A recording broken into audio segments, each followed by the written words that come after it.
I seem to be attracted to these kind of empty landscapes, and I think a lot of my influences came from painting and kind of being more interested in a very sort of romantic and kind of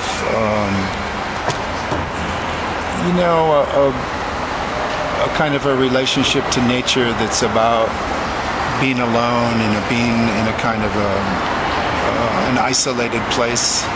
It's not about a big conversation with people. It's not about society. It's more like someone standing on the landscape, just looking at nature and looking at something beautiful.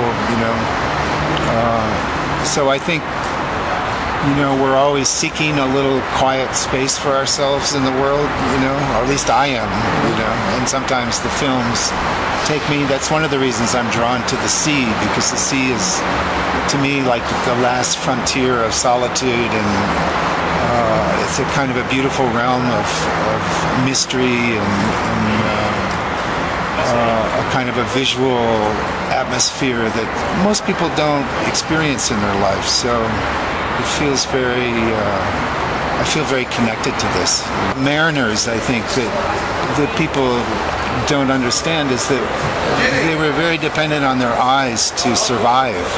And when you're out in the sea, you use your eyes as this very acute instrument to read the weather and to understand where you are in the world. And it's really, your survival is based on looking, And there's a wonderful story of when the Polynesians were canoeing across the Pacific. They used to study the clouds on the horizon, and they would study the color on the bottom of the cloud, and they would see if there was a tint of green on the underside of a cloud, that cloud would actually be above an island that they couldn't see from the sea, but they knew was in the distance, miles away. And so the mariners developed a lot of very subtle and very kind of specific ways to read weather and atmosphere to help them navigate across the ocean. So just being a little bit more in touch with some of those ideas is really exciting. Yeah, I think that's absolutely a perfect observation. And I've often told people that when I was young, one of the first kind of visual books that I had as a child was a photo album that my father had collected.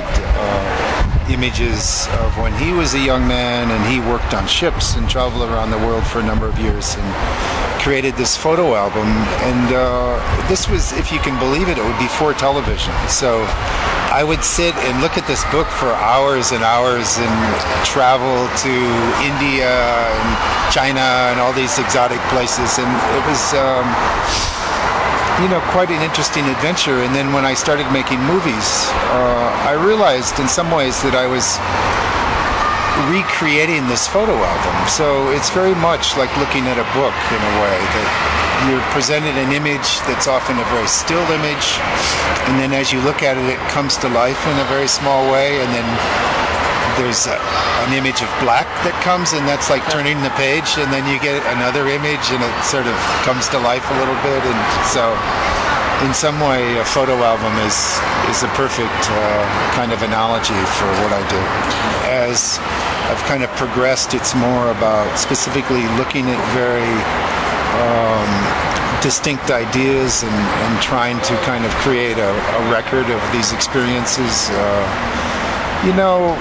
It's like a notebook or a sketchbook in some ways. I don't think cinema often invites a kind of perfection and a kind of a resolution, and I like the raw kind of sketchy quality of artists' notebooks or sketchbooks, and I think of the films as kind of cinematic sketchbooks. Mm-hmm. So,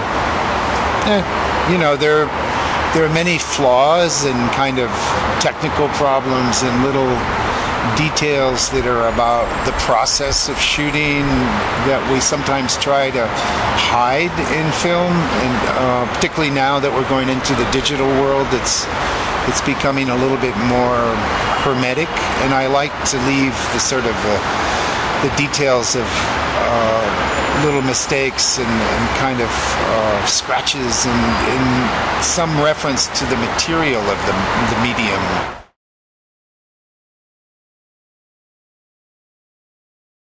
Well, I think, one of the ideas of doing something very reductive and sort of understated is that it opens up the realm of interpretation, I think, in a wider range. And so if people do engage with it, because it's not so literal, it's kind of a poetic response to life, that they can go sort of in different ways with the material, and that's good. And it's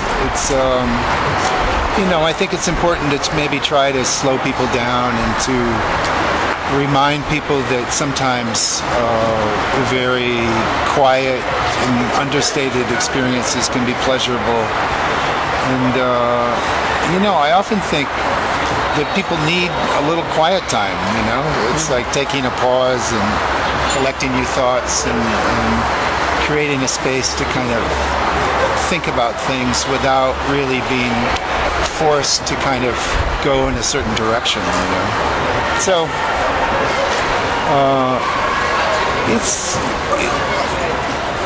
I think it can be very liberating going into a cinema and not being directed in an overt way, and being sort of say, okay, you can stay here and you can wander around and you can imagine, and I'm going to try to give you some freedom to do that. But of course, a lot of people want to go to cinema to be manipulated. So, it's not for everyone. I think the one thing that, as an artist, you realize is that, all work has its limitations. You can't be everything to everybody. And so you hope that in the final analysis that you can reach a few people that maybe haven't had this kind of cinematic experience before. It's a challenge, I think, to get people to slow down and to look.